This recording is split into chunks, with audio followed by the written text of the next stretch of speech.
Hi, my name is Kelp, and this is The Lion of Poetry. Today we're going to try something a little bit different. I'd like to introduce you to a French poet whose name is Guillaume Apollinaire.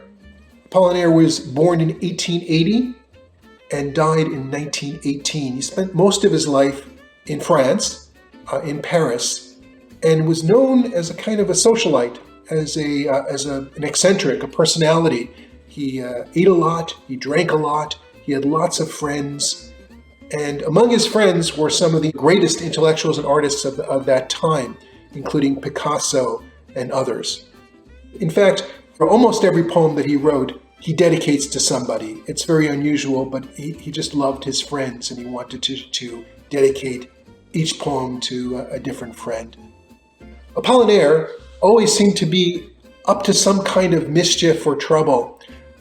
For example, in 1911, when the Mona Lisa was stolen from the Louvre, Apollinaire was brought in for questioning. He was a suspect in the theft. Of course, it turned out that he did not steal the painting, someone else did. But the fact that he was suspected at all tells a little bit of something about his character. Apollinaire was one of the early promoters of the Cubist movement. Now, Cubism is a style of art which was made popular by Picasso and Braque and others, which attempted to use geometric shapes to depict reality. Through geometric shapes, the artist was trying to portray either a person or an object from different possible viewpoints. You would see the person, if it was a person's face on, also the side, also this side, possibly the behind, all at the same time. It is said that Apollinaire was the first human subject to sit for a portrait in the Cubist style, as you can see here, and even more so here. Now, Apollinaire's poetry is very unique in many ways, and it's difficult to appreciate it in translation. His poetry is known for its oral quality. So I'll give you an example from a poem called Saltimbanque.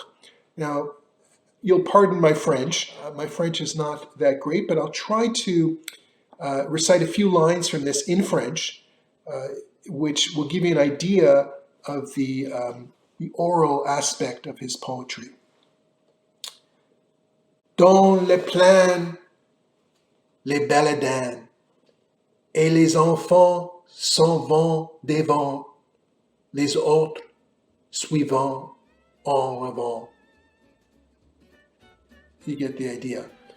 But perhaps the most memorable aspect of Apollinaire's poetry is the visual poems. He calls them calligrams, where he takes the words of the poems and he forms a picture with them. And this is quite striking and very original.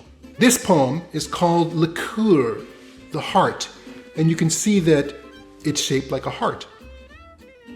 And another poem, Le Miroir, the mirror, you can see that his name is in the middle of the mirror. It's as if he's looking at himself in the mirror. Probably his most famous visual poem was Il pleut, it's raining, where you can see the words actually raining down on the page.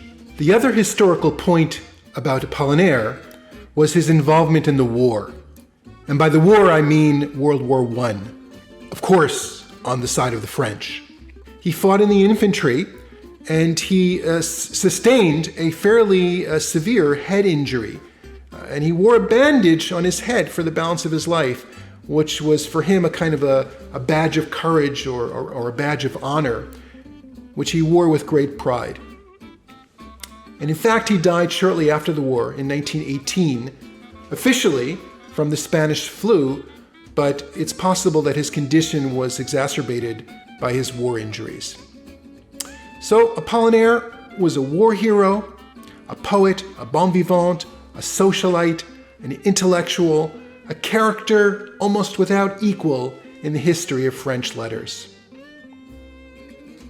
The poem I'm going to read to you today in translation is also a visual poem. À Lou, to Lou, homage, an homage. It's a love poem. Not sure whether Lou is a man or a woman, but we do know that Lou's favorite tree is a palm tree, and the words of the poem are formed into a palm tree. To Lou, a respectfully passionate homage. To die and at last to know the luring of eternity. Olive trees at times you waved just as her lashes do.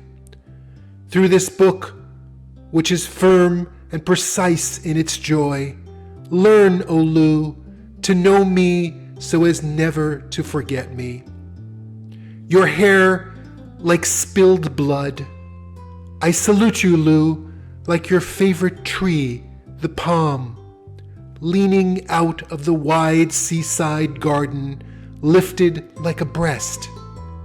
But perched above the abyss, I dominate the ocean like a master. And even in spite of you, I am putting down here your most secret thoughts. Well, thanks for tuning in. We'll see you next time on The Lion of Poetry. Au revoir.